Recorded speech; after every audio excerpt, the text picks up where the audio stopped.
భక్తి ఓం ఛానల్.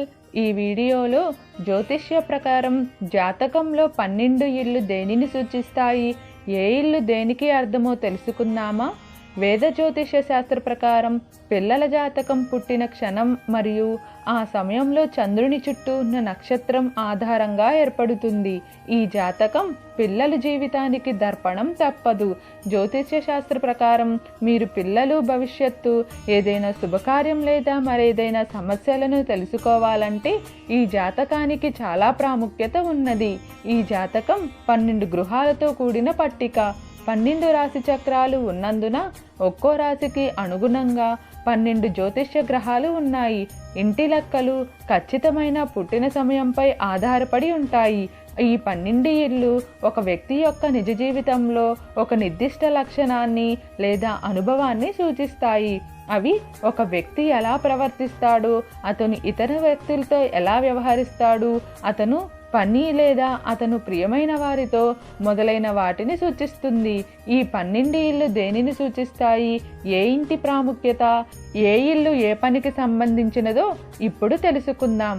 1వ ఇల్లు అంటే ఆరోహణం సూచిస్తున్నది. స్వీయ ప్రవర్తన మరియు జీవశక్తి సూచిస్తున్నది. ఇది వ్యక్తిత్వం బాహ్య ప్రపంచంతో ఎదురైనప్పుడు వ్యక్తి యొక్క సహజ ప్రవర్తన మరియు అతని భౌతిక రూపాన్ని కూడా వివరిస్తుంది. ఇది జన్మజాతక వివరణకు అవసరమైన అంశం మరియు జన్మజాతకానికి సంబంధించిన 4 కోణాలలో ఒకటి. ఇది జన్మ చార్ట్ యొక్క ఎడమ వైపున ఉండి మరియు సూర్యుడు ఉదయించే ప్రదేశానికి అనుగుణంగా ఉంటున్నది. 2వ ఇల్లు అనగా సంపాదించిన డబ్బు మరియు వస్తువుల గురించి సూచిస్తున్నది. ఇది భౌతిక వస్తువులు, అవి ఎలా నిర్వహించబడుతున్నాయి మరియు డబ్బు ఎలా సంపాదించబడుతున్నదో వివరిస్తున్నది. సంక్షిప్తంగా ఇది అన్ని ఆర్థిక విషయాలను మరియు దురాశ, అన్ని రకాల సంపదలను సూచిస్తున్నది. 3వ ఇల్లు అనగా పరిసరాలు, తోబుట్టువులు, చిన్న ప్రయాణాలు మరియు చదువులను సూచిస్తుంది. ఇది వ్యక్తుల సన్నిహిత వాతావరణం, ప్రాథమిక మరియు మాధ్యమిక విద్య, చిన్న ప్రయాణాలు, రవాణా, ఆధునిక కమ్యూనికేషన్ సాధనాలు మరియు అన్ని ఆచరణాత్మక విషయాలను సూచిస్తున్నది. 4వ ఇల్లు అనగా కుటుంబం, ఇల్లు, మూలాలు, వారసత్వం మరియు తండ్రి.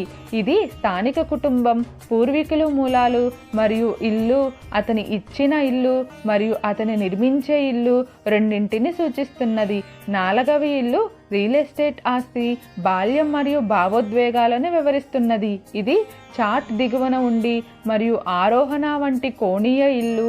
కొన్ని ప్రాంతాలలో 4వ ఇల్లు తండ్రికి బదులుగా తల్లిని సూచిస్తాయి. తరువాత 5వ ఇల్లు అనగా ప్రేమ విషయాలు, ఆనందం, విశ్రాంతి, పిల్లలు మరియు సృష్టి. ఇది వ్యక్తి యొక్క సృజనాత్మక మరియు వినోద కార్యకలాపాలు, అభిరుచులు, అలాగే ప్రేమ వ్యవహారాలు, జూదంలో అదృష్టం, పిల్లలతో సంబంధాలను వివరిస్తుంది. ఈ ఇల్లు జీవితంలోని అన్ని ఆహ్లాదకరమైన వస్తువులను కలిగి ఉంటుంది.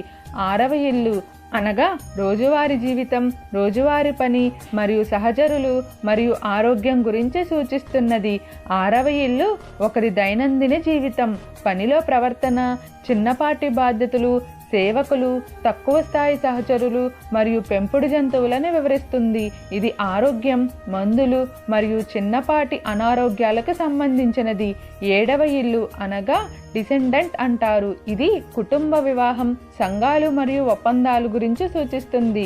ఇది 1వ ఇంటికి ఎదురుగా ఉంది కాబట్టి ఇది ఇతర వ్యక్తులను సూచిస్తుంది. ఇతర వ్యక్తుల పట్ల మీ ప్రవర్తన, భాగస్వామ్యాలు. ఇది ఒప్పందాలు, యూనియన్లు, వివాహం, బహిరంగ శత్రువులతో వ్యవహరిస్తుంది. 7వ ఇంటి ద్వారా మీరు ఇతర వ్యక్తులను గ్రహిస్తారు. ఇది జన్మ చార్ట్ యొక్క కుడివైపున ఉండి మరియు సూర్యాస్తమయానికి అనుగుణంగా ఉంటుంది. 8వ ఇల్లు అనగా అభిరుచి, సంక్షోభాలు, పరివర్తనలు, మరణం సూచిస్తుంది. ఇది మీ జనన మరణానికి సంబంధించినది అయితే దీని అర్థం భౌతిక మరణం కాదు.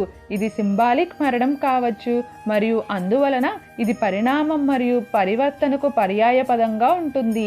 ఈ ఇల్లు వారసత్వం, సంపాదించిన డబ్బు కానీ లైంగికత, అధికారం, దాచిన అన్ని విషయాలు మరియు రహస్యం పట్ల ఆసక్తిని సూచిస్తున్నది.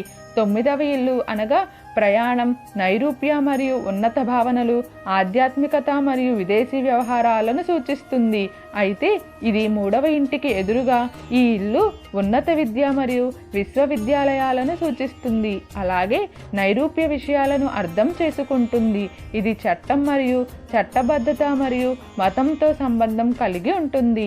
10వ ఇల్లు అనగా మధ్యస్వర్గం, సామాజిక విజయం, వృత్తిపరమైన విధి మరియు తల్లిని సూచిస్తుంది. ఇది వారి ఆశయాలను మరియు సమాజంలో వారి విజయాలను సూచిస్తుంది. ఇది సాధారణ వ్యక్తుల సంభావ్య కీర్తి మరియు తల్లి ప్రభావానికి సంబంధించినది. 10వ ఇల్లు జన్మచార్ట్ యొక్క దక్షిణం వైపు ఉండి సూర్యాస్తమయానికి పక్కన ఉంటుంది. 11వ ఇల్లు అనగా స్నేహితులు, సామూహిక ప్రాజెక్టులు, జీవితంలో మద్దతు మరియు రక్షణ గురించి సూచిస్తుంది. ఇది స్నేహితుల స్వభావాన్ని, అతని సమూహ కార్యకలాపాలను మరియు సమూహంలో అతను ఆక్రమించే స్థానాన్ని వివరిస్తుంది. 11వ ఇల్లు మరింత వ్యక్తిగత 5వ ఇంటికి వ్యతిరేకంగా ఉంటుంది. ఈ 11వ ఇల్లు అన్ని రకాల మానవతా విషయాలకు సంబంధించినది. 12వ ఇల్లు అనగా శత్రువులు, ఇబ్బందులు, ఒంటరితనం, దాచిన కష్టాలు మరియు రహస్యాలు గురించి సూచిస్తాయి. ఇది తీవ్రమైన అనారోగ్యాలను, శత్రువులను సూచిస్తాయి.